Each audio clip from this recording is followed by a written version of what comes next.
हमारे कुछ गुनाहों की सज़ा भी साथ चलती है। हम अब तन्हा नहीं चलते, दवा भी साथ चलती है। अभी जिंदा है माँ मेरी, मुझे कुछ भी नहीं होगा। मैं जब घर से निकलता हूँ तो दुआ भी साथ चलती है। ये शेर भले ही मुनव्वर राणा ने कही हो, लेकिन इस शेर में माँ की ममता आपको भावुक कर देगा। क्योंकि माँ का आशीर्वाद अगर आपके साथ है तो दुनिया की कोई भी ताकत आपका बाल भी बांका नहीं कर सकती। माँ एक ऐसा शब्द जब कभी भी हमारे जुबान पर आती है तो जैसे शरीर से लेकर रूह तक को एक खूबसूरत एहसास करा जाती है। माँ की ममता और प्यार का कोई मोल नहीं होता। जिसकी जिंदगी में माँ का प्यार है वो बहुत ही खुशकिस्मत है। हमारे देश के प्रधानमंत्री नरेंद्र मोदी भी उन्हीं खुशकिस्मत लोगों में से एक हैं। देश संभालने के अलावा जब कभी भी वक्त मिलता है, प्रधानमंत्री मोदी अपनी मां के दर्शन करने जरूर पहुंचते हैं। नरेंद्र मोदी जो देश के प्रधानमंत्री हैं, वो अपनी मां के सामने एक छोटे बच्चे बन जाते हैं और अपनी मां के चरणों में जाकर बैठ जाते हैं। और बैठे भी क्यों नहीं, आखिर मां तो मां ही होती है।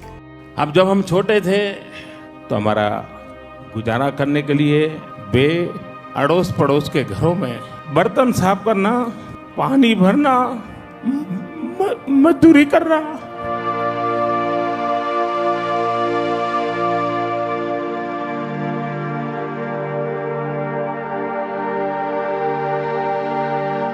प्रधानमंत्री नरेंद्र मोदी की मां हीराबेन आज 18 जून को अपने 100वें वर्ष में प्रवेश कर रही हैं। इस अवसर पर पीएम मोदी गांधीनगर पहुंचे। उन्होंने अपनी मां के पैर पखारे और उस पानी को अपनी आंखों से लगाया। प्रधानमंत्री मोदी की मां ने भी जन्मदिन पर मिलने पहुंचे अपने बेटे का मुंह मीठा कराया और आशीर्वाद दिया। पीएम ने अपनी मां के जन्मदिन के खास मौके पर एक ब्लॉग भी लिखा। इस ब्लॉग में उन्होंने मां से जुड़ी अपने बचपन की यादों को साझा किया। पीएम का ये भावुक ब्लॉग आपको शायद रुला भी दे, तो चलिए आपको भी सुनाते हैं कि पीएम ने अपनी मां के लिए क्या कुछ लिखा है। पीएम लिखते हैं, मेरी मां हीराबा आज 18 जून को अपने 100वें वर्ष में प्रवेश कर रही हैं, यानी उनका जन्म शताब्दी वर्ष प्रारंभ हो रहा है। पिताजी आज होते तो पिछले सप्ताह वो भी 100 वर्ष के हो गए होते। यानी 2022 एक ऐसा वर्ष है जब मेरी मां का जन्म शताब्दी वर्ष प्रारंभ हो रहा है और इसी साल मेरे पिताजी का जन्म शताब्दी वर्ष पूर्ण हुआ है। मेरी मां का जन्म मेहसाणा जिले के विसनगर में हुआ था। वडनगर से ये बहुत दूर नहीं है। मेरी मां को अपनी मां यानी मेरी नानी का प्यार नसीब नहीं हुआ था। एक शताब्दी पहले आई वैश्विक महामारी का प्रभाव तब बहुत वर्षों तक रहा था। उसी महामारी ने मेरी नानी को भी मेरी मां से छीन लिया था। मां तब कुछ ही दिनों की रही होंगी।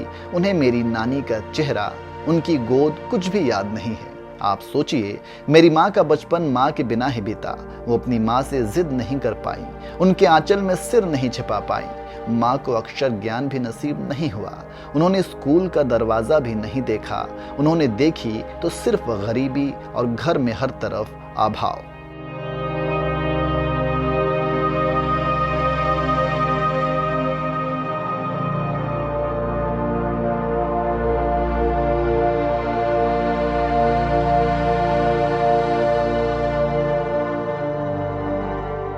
बचपन के संघर्षों ने मेरी माँ को उम्र से बहुत पहले बड़ा कर दिया था।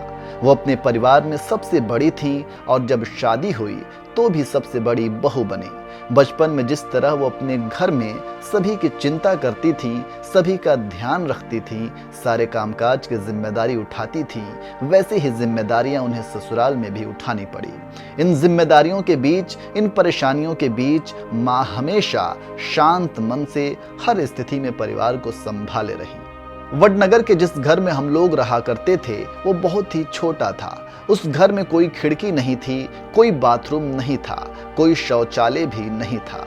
कुल मिलाकर मिट्टी की दीवारों और खपरेल की छत से बना वो 1-1.5 कमरे का ढांचा ही हमारा घर था।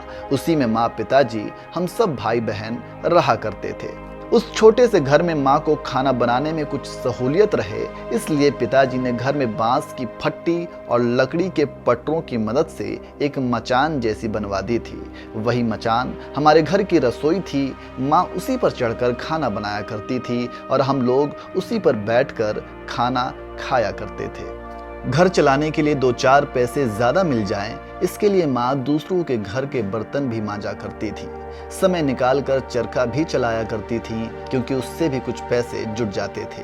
कपास के छिलके से रुई निकालने का काम, रुई से धागे बनाने का काम, ये सब कुछ माँ खुद ही करती थी। उन्हें डर रहता था कि कपास के छिलकों के कांटे हमें चुभ न जाए। तो सुना आपने, पीएम ने अपनी माँ के लिए कितना भावुक भरा ब्लॉग लिखा है।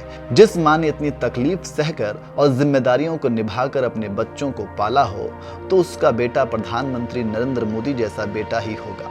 पीएम के इस ब्लॉग पर आप क्या कहेंगे, कमेंट करके जरूर बताएं।